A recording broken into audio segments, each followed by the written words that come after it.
ជំងឺទឹកនោមផ្អែមប្រសិនជាអំពូមីងមិនបានយកចិត្តទុកដាក់ឬក៏ដោះស្រាយបញ្ហានេះឲ្យទាន់ពេលវេលាទេវាអាចវិវត្តទៅជាបញ្ហាលើសឈាមមានអាការៈស្ពឹកក្តៅក្រហាយបាតជើងហើយដូចតែយើងឲ្យលាក់ភ្លើងអញ្ចឹង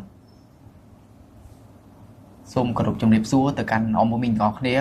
ខ្ញុំបាទឈុំធីរុនថ្ងៃនេះខ្ញុំនឹងលើកប្រធានបទមួយចំនួនដែលមានអំពូមីងជាច្រើនដែលគាត់តែងតែសួរជាមួយនឹងខ្ញុំថាតើមូលហេតុអ្វីខ្លះដែលធ្វើឲ្យយើងមានបញ្ហាស្ពឹកក្រហាយបាតជើង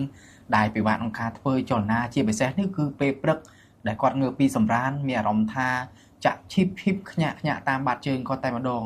អំពូមីងខ្លះទៀតគឺពិបាកក្នុងការធ្វើចលនារហូតដល់មានការរលាកសន្លាក់ដល់ជង្គង់ផងដែរបាទសិក្សាតែជាបញ្ហាទាំងអស់នេះគឺបណ្ដាលមកពីបញ្ហាលើសស្គរដែលអំពូមីងលើសស្គរច្រើនក្នុងឈាមគឺធ្វើឲ្យប្រព័ន្ធរាងកាយរបស់យើងនឹងចុះខ្សោយជាពិសេសហ្នឹងគឺធ្វើឲ្យមានការខ្សោយលំពេងធ្វើឲ្យមានការខ្វះអាន់ស៊ូលីនផងដែរដែលធ្វើឲ្យអំពូមីងមួយចំនួនមានការចាក់អាន់ស៊ូលីនដែលធ្វើឲ្យគាត់ពិបាកក្នុងការរកដំណោះស្រាយជាច្រើនដែលអ្នកខ្លះគាត់មានបញ្ហាដល់ថ្នាក់ឲ្យវិវត្តទៅជាបញ្ហា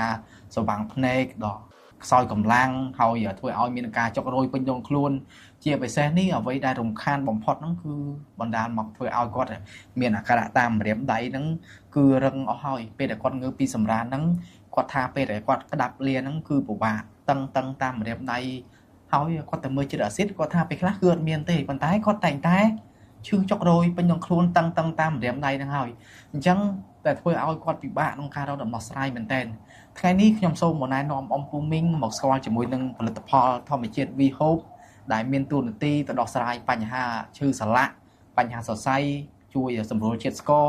ជាពិសេសហ្នឹងគឺវាជួយដោះស្រាយទៅលើបញ្ហាស្ពឹកក្រហាយបាតជើងមានអារម្មណ៍ថាចាក់ឈីបខ្ញាក់ដែលវិវត្តទៅជាបញ្ហាក្តៅបាតជើងដូចដែលគាត់ថាភាគច្រើនគឺដូចរលាកភ្លើងដូចលាបម្ទេសអញ្ចឹងគឺពិបាកមែនតើអញ្ចឹងប្រសិនជាអំពូមីងដែលមានបញ្ហាលើសស្គរដែលវិវត្តទៅជាបញ្ហាទាំងអស់នេះហើយអំពូមីងអាចពិសាជាមួយនឹងផលិតផល V Hope បានគឺមានអតិថិជនជាច្រើនដែលគាត់ប្រើប្រាស់ជាមួយនឹងផលិតផល V Hope ហើយទទួលបានសុខភាពល្អទាំងអស់គ្នាសូមអំពូមីងទៅទស្សនាជាមួយនឹងអតិថិជនដែលគាត់បានប្រើជាមួយនឹងផលិតផល V Hope ទាំងអស់គ្នា